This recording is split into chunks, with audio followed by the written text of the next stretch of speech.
өтетін тақырыбымыз мәттің түрлері. Ол тақырыпқа кірмес бұрын кешегі өткен себеп мәтті еске түсірейік. Себеп мәт бізде қанша өтін? 2. Қайсысы? Сукун, хамза. Мәт әріпінен кейін себеп мәт келсе не істейтініміз? Созу оқитынбыз. Мәтті ұзақ созамыз. Мәтті онсыз да созасың ғой. Бірақ себеп мәт келсе не істейсің? Ұзақ созасың. Мысалы мынау? Қоф. Егер мынау сукун жоқ болса қалай оқитын едік?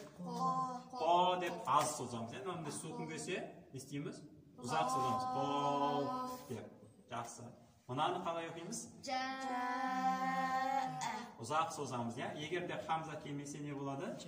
Жа деп кішкене азақ созамыз. Дұрыс, себеп мәт дегеніміз екеу екен. Сукун, хамза. Екеуінің қызметі қандай? Мәт әрпін ұзақ созуға әсер етеді, я? Енді бүгін мәттің түрлерін өтеміз. 3 мәттің түрін өтеміз. Мәт табиғи, мәт мұттасил, мәт мұнфасил деген 3 мәттің түрін өтеміз. Мәт табиғи дегеніміз не? Ережесі мынандай. Егер де мәт әрпінен кейін, себеп мәт келмесе, келмеу керек. Не келмеу керек? Себеп мәт келмеу керек. Себеп мәт дегеніміз не? Хамза мен сукун. Яғни хамза мен сукун келмеу керек.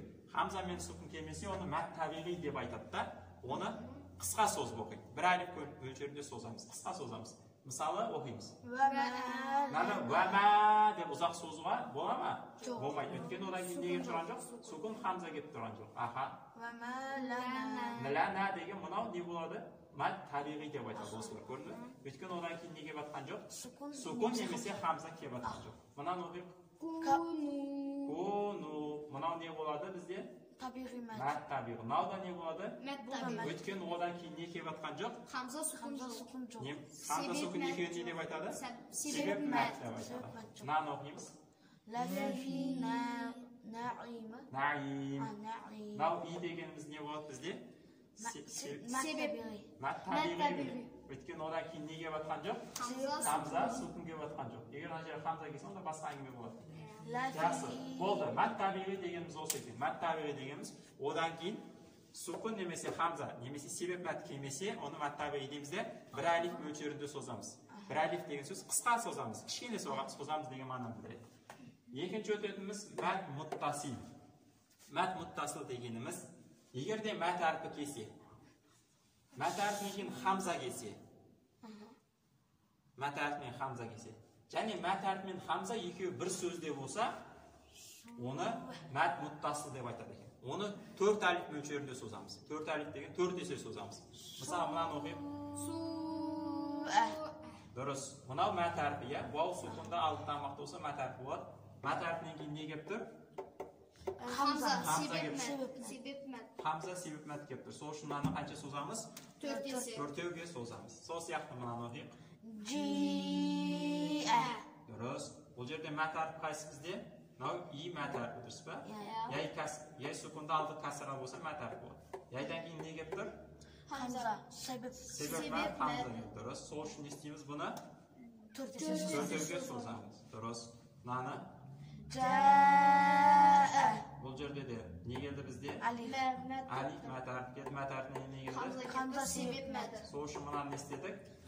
4-ге созамыз. Ережесі мынандай екен. Мәт әрпі келеді, мәт әрпінен кейін хамза келеді, және екеуі бір сөзде болады. Мынау хамза мен мәт әрпі бір сөзде болады. Мынау хамза мәт әрпі бір сөз. Хамза мәт әрпі бір сөзде тұр. Енді келесі мәттің түрі мәт мұнфасил. Мәт мұнфасил дегеніміз соған ұқсайды. Мәт әрпі келеді, мәт әрпінен кейін хамза келеді, бірақ та мәт әрпі мен хамза екеуі екі сөзде болады. Мысалы, мынау оқимыз. Инна ақтойнак. Дұрыс. Инна ақтойна, я? Енді бұның ерекшелігі бір әліпке созсақ болады, немесе 4 әліпке созсақ болады. Бүйтіп оқысақ, екі түрлі оқи аламыз бұны. Инна деп қысқа соза алса болады. Инна ақтойна деп. Немесе ұзақ созсақ болады. Инна ақтойна. Екеуі де рұқсат. Мәтін фасылда не?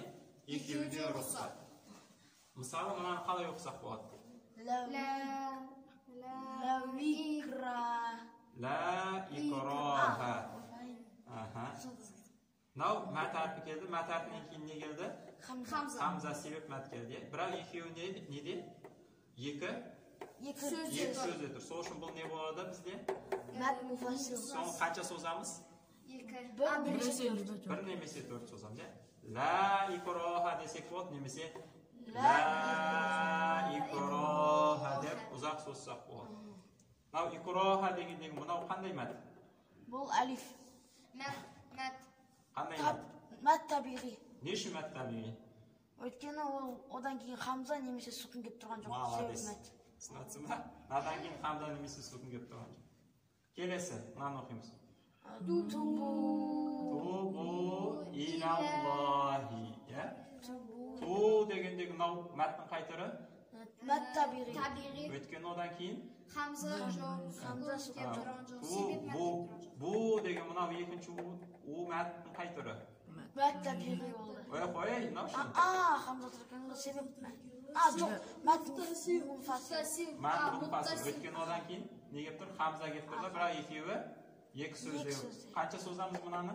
4 немесе 4. Тубу десек болады, немесе Тубу илаллах десек болады. Рахмет. Бүгінгі сабағымыз болса мәт табиғи, мәт мұттасыл және мәт мұнфасыл. 14-ші дәріс мәттің түрлері дейді. Мәттің қанша түрі бар дейді.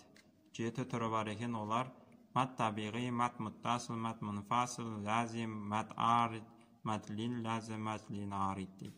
Мәт табиғи. Мәт қашан табиғи болады. Мәт харфтерінен кейін себеп мәт келмесе, себеп мәт дегеніміз не? Себеп мәт дегеніміз хамза немесе сүкін, осы екеуі. Хамза сүкін келмесе деген сөз. Себеп мәт келмесе деген сөз, хамза сүкін келмесе деген сөз. Мәт табиғи болады. Мысалы, утина сияқты. Мәт табиғи қанша созылады? Бір әліп мөлшерінде созылады дейді. Мәт мұттасыл. Мәт қашан мұттасыл болады? Мәт харіптерінен кейін себеп мәт хамзақ келіп, сол мәт әрпі мен хамза бір сөзде болса, мәт мұттасыл болады. Мысалы, суа, жиу, жаа сияқты. Мәт мұттасыл қанша созылады? Мәт мұттасылдың 4 әліп мөлшерінде созу шарт дейді. 16-шы сабақ мәт мұнфасыл. Мәт қашан мұнфасыл болады? Мәт әріптерінен кейін себеп мәт хамзақ келіп, сол мәт әріпі мен хамза екеуі екі сөзде болса, мұндай мәт мұнфасыл болады. Мысалы, инна, аътойна сияқты. Мәт мұнфасыл қанша созылады? Мәт мұнфасылдың бір әліптен 4 әліпке дейін созу рұқсат дейді.